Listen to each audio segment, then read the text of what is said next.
Mr. Reed? Mr. King. I'm Reed King, and I live in Denton, Texas, although my dad and his brother grew up in Abilene, so we may have to compare some genealogy notes there. I think I've heard of you, aren't you? Oh, I'm sorry. Oh. Madam Chair, can I say something to him? Sure. You're newly elected, are you not? No, I am not. Came close. Well, I'm sorry about that. I heard your name and someone said, oh, another king. I went, well, I just didn't know. Well, we were trying to get another king in the House, but... I'm sorry. I can't believe I just blurted that out. Maybe because it's 7 o'clock. Go ahead. I mean, yes, thank you, Madam Vice Chair. No worries. Please resume, Mr. King. Anyway, I'm the father of 6 wonderful, messy, real kids. My oldest is 16, Garen. He's actually in the back of the room with me, has been all day long, so he's quite the trooper there. But while listening to the first 8 hours of invited testimony today, I noticed something. It's been brought up in one testimony today, but I don't doubt the sincerity of anyone's desire to help the children of the great state of Texas. But I did notice that practically every one of the testimonies during that first 8 hours of the invited testimony had something in common. They had some financial incentive towards this program existing, expanding, etc.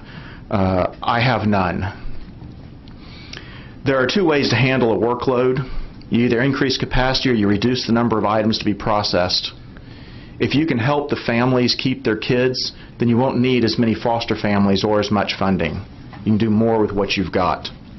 And based on the testimony today, what I heard was there are approximately the same number of children that have been removed from their parents as there are undergraduate students here at UT.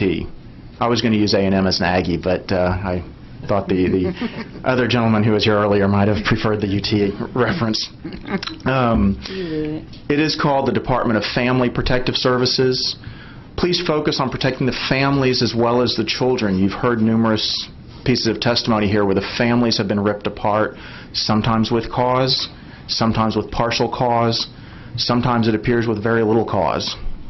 I want to re-examine why we're meeting today. The call to the meeting was to consider the interim charge, the first part of which says to examine the Department of Family and Protective Services policies and procedures, including prevention measures and resources dedicated to eliminating child abuse and fatalities within the foster care system.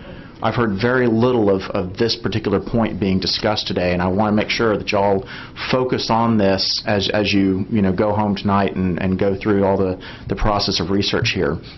I have had, as I was running for office, a chance to talk to numerous people, thousands of people. Had a lot of people come to me talking about this very issue. A couple of the testimonies that were sent to me very, very briefly were one lady up in the DFW area. When the kids were in foster care, one of the foster parents had an active warrant for public intoxication. She still does. Additionally, family members who spent a lot of time in the house with my children have felony criminal records. She can prove all these things. Also, one of the girls is now in counseling for abuse she suffered in that home. To date, she has made 2 outcries of that abuse. Another gentleman who happens to be on the State Republican Executive Committee down in Harris County sent me this just today. He said, CPS is an unmitigated failure. My wife and I are fostering, and the hoops and obstacles they put in the way of good, solid Christian parents is stunning.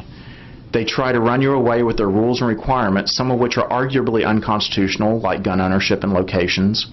Ironically, in all their vetting, they are devoid of screening for solid values, checking off boxes on how many square feet you have for the child rather than if you'll raise them as productive, God-fearing citizens. Perhaps this is to protect the foster for money parents who often have no stake in the child other than the pay.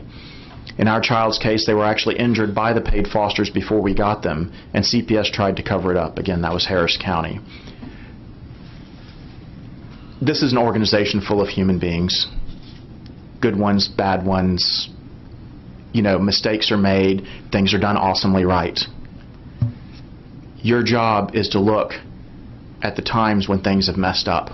When they're going great, give kudos, it's awesome.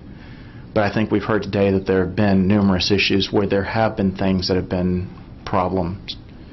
Please examine that charge very seriously. These are families, yes.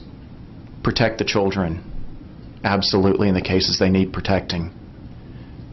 protect the families as well in the cases where there are mistakes and fallible humans that have a bad day at work or are having problems at home and bring that to work, or any number of other issues.